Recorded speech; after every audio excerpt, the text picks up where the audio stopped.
ఉమ్మడి కృష్ణా గుంటూరు జిల్లాల పట్టభద్రుల ఎమ్మెల్సీ ఎన్నికల్లో ఎన్డీఏ కూటమి బలపరిచిన ఆలపాటి రాజేంద్ర ప్రసాద్ భారీ మెజార్టీతో గెలిపించాలని విజయవాడ తూర్పు ఎమ్మెల్యే గద్ద రామ్మోహన్ పిలుపునిచ్చారు. మొదటి ప్రాధాన్యత ఓటు ఆలపాటికి వేయాలని ఓటర్లను కోరారు.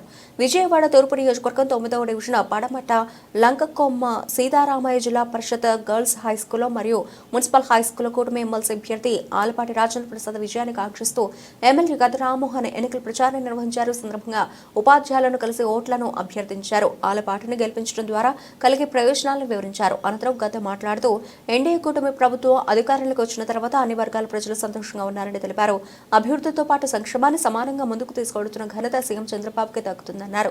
కొన్ని నెలల్లోనే ప్రభుత్వం ఎన్నో అభివృద్ధి కార్యక్రమాలు చేపట్టడం జరిగిందని పట్టభద్రులు ఆలోచించి ఓటు వేయాలన్నారు. మొదటి ప్రాధాన్యత ఓటును ఆలపాటికి వేసి ఘన విజయం అందించాలని కోరారు. ఎన్నికల ప్రచారంలో కూటమి నాయకులు పాల్గొన్నారు.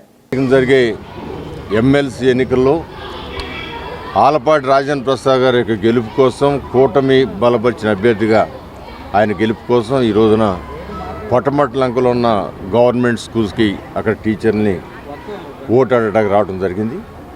టీచర్స్ అందరికీ మేము చెప్పింది ఏంటంటే ఈ రోజున టీచర్స్కి అనేకమైన సమస్యలు ఉన్నాయి.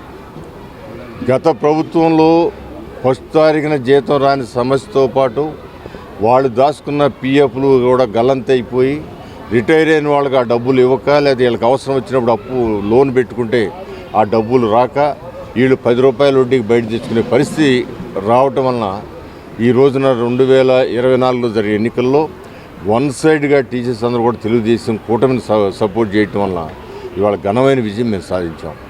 ఈ 8 నెలల్లో కూడా టీచర్స్ కోసం, టీచర్స్ యొక్క అవసరాల కోసం, వాళ్ళకి ఇవ్వాల్సిన డిఏలు చెల్లింపు కోసం ప్రయత్నం జరుగుతూ ఉంది. ఈ 6 నెలలు 8 నెలలు కూడా కేవలం పరిపాలన గాడిలో పెట్టడానికి ప్రతి వారం మంగళవారం వెళ్ళి ఢిల్లీలో కూర్చొని 2000 అప్పులు తీసుకురాకుండా, అప్పులు తీసుకొస్తే అది మన మీద భారం కాబట్టి అప్పులు తీసుకురాకుండా పరిపాలన ఏ విధంగా చేయాలి సమర్థవంతంగా.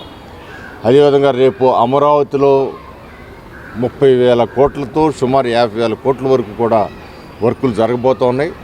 50,000 కోట్లు అక్కడ జరిగితే ఇక్కడ టీచర్స్కి ఏం లాభం అని అనుకోవచ్చు. ఆ యొక్క నిర్మాణంలో వచ్చే మిగుళ్ళు కానీ, జిఎస్టీలు కానీ, లేకపోతే ఇతర రొటేషన్ కానీ వలన అనేక విధాలుగా ప్రభుత్వానికి ఆదాయం వస్తుంది. ఒక బిల్డింగ్ ఇప్పుడు మనం ప్రైవేట్గా నేను ఒక బిల్డింగ్, మీరు ఎవరైనా సరే ఒక బిల్డింగ్, ఒక అపార్ట్మెంట్ కడుతుంటే మీరు ₹1,00,00,000 దాకా కార్పొరేషన్ కడతారు. సో అదేవిధంగా అది గవర్నమెంట్ బిల్డింగ్లు అయినా కూడా ఆ విధమైన ట్యాక్సేషన్ ఉంటుంది. దానివల్ల ప్రభుత్వానికి ఆదాయం కూడా వస్తుంది. ఇవన్నీ కూడా సమకూర్చుకొని వీలైన తొందరలో ఏ విధంగా 2014లో అప్పుడున్న ఆర్థిక పరిస్థితులు అనుకూలించకపోయినా 42% ఫిట్మెంట్ ఇచ్చి ఆయన ఈ ఎంప్లాయీస్కి మేలు చేశారు. అదేవిధంగా ఘనమైన మేలు చేయడానికి చంద్రబాబు గారు సిద్ధంగా ఉన్నారు. వీటన్నిటికంటే కూడా రాజేంద్ర ప్రసాద్ గారు చాలా అనుభవం కలిగిన వ్యక్తి, అనేక పర్యాయాలు ఎమ్మెల్యేగా ఎన్నుకోబడిన వ్యక్తి.